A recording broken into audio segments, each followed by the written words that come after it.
today, and thank you very much for coming. And now, Senator Durbin. Thanks, Chairman Grassley. I want to thank you particularly for a comment you recently made where you said, quote, "You can't impeach a judge just because you disagree with their opinion," end of quote.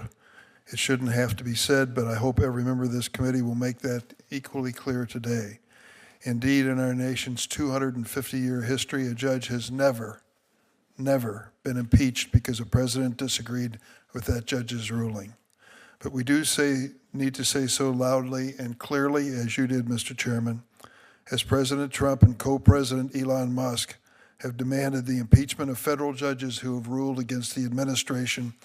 House Republicans have rushed to kiss the ring, so far filing articles of impeachment against 6 federal judges and counting. The dangerous, irresponsible conduct of the president and his allies has resulted in a truly disturbing increase in threats against our federal judges and represent an existential threat to judicial independence.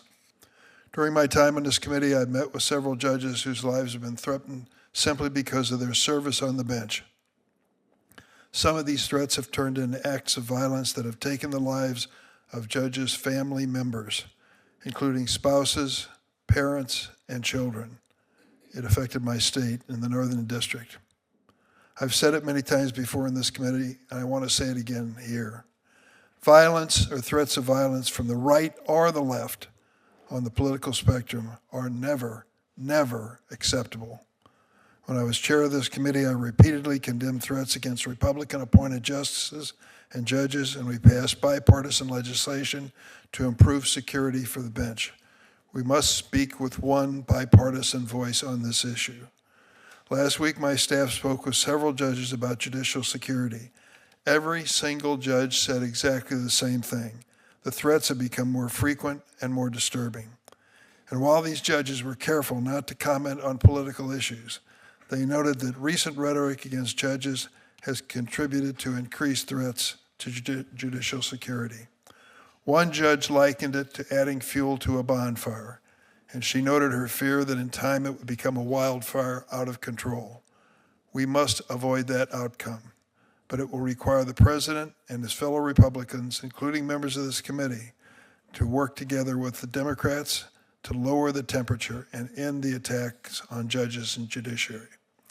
This hearing is about nationwide injunctions.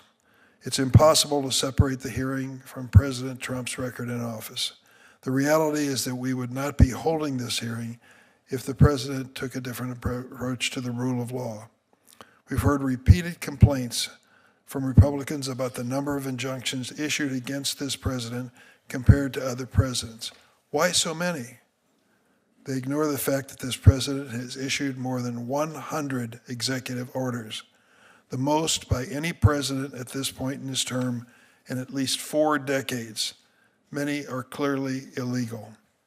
Take the president's executive order to end birthright citizenship. 3 federal judges in 3 different states have blocked this order, including 2 judges appointed by Republican presidents, and 3 separate appeals courts have refused to lift these injunctions. Judge John Kunar, who was appointed by President Ronald Reagan, was the first judge to block the order, which he called, quote, blatantly unconstitutional.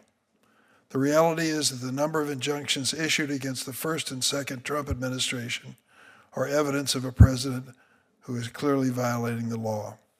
That being said, I'm happy to discuss the legal and practical implications of nationwide injunctions. But as I've said many times before, we cannot have one set of rules for Republicans and another set of rules for Democrats.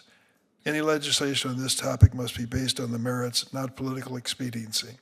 Professor Bray, in your testimony before the committee, recall a decision by a Texas court about 10 years ago on DAPA. That's near and dear to my heart. That is based on the DREAM Act, which I introduced a long time ago. And my pleadings with President Obama to create that program meant a lot to me personally. I recall when that issue came before the court in Texas and the judge issued a universal injunction to enforce it. I would add, as the chairman has noted, there was cheering from the Republican senators from Texas for that decision. Some of them today see the issue differently in the context of a president of their own party. I cannot support legislation that does not take reality into consideration. Only if we have an effective date that makes sense would I consider making any changes myself.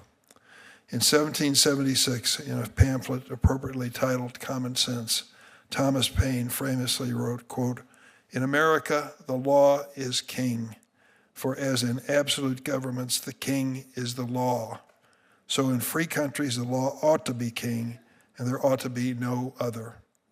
Today, we'll discuss the use of nationwide injunctions, but there can be no debate that in America, the law is king, as it has been since our founding. The president is not a king, not even this president, as much as he might wish otherwise. He is bound by the decisions of our courts, just like every other American. Now, the president and his political allies are welcome to disagree with judicial decisions that block his illegal actions, but we cannot allow anyone to threaten or intimidate our judges. And we cannot stand idly by amid a threat to our Constitution and the separation of powers.